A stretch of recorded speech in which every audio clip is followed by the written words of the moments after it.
ভারত সহ গোটা বিশ্বজুড়ে সাধারণ মানুষের অন্যতম মাথা ব্যথার কারণ হয়ে দাঁড়িয়েছে অনলাইন প্রতারণার বিষয়টি। যত সময় এগোচ্ছে ততই স্ক্যামাররা আরও নিত্য নতুন ফন্দি বের করে মানুষকে কিভাবে ঠকানো যায় সেই কাজে লিপ্ত হয়েছে। হঠাৎ আপনার হোয়াটসঅ্যাপে মেসেজ এলো, এই লিঙ্কে ক্লিক করুন। মুখ্যমন্ত্রী মমতা বন্দ্যোপাধ্যায় সমস্ত পশ্চিমবঙ্গের মোবাইল ব্যবহারকারীদের জন্য 239 টাকার 28 দিনের রিচার্জ ফ্রি করে দেওয়া হচ্ছে।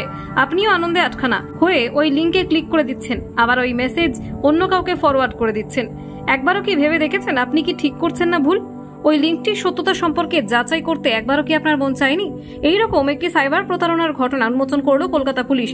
West Bengal free recharge blogspot.com নামের একটি লিঙ্ক অনেকেই হয়তো পেয়ে থাকবেন। লিঙ্কে ক্লিক করলে বিনামূল্যে মোবাইল রিচার্জ করার প্রলোভন সমেত নানা রকম তথ্যও চাইবে।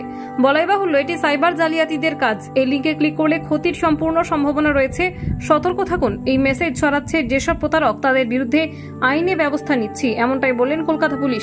আপনাদেরকে বলে রাখি, এটি সম্পূর্ণ ফেক। সাবধান থাকুন, সতর্ক থাকুন, অপরকে সাবধান থাকতে সাহায্য করুন।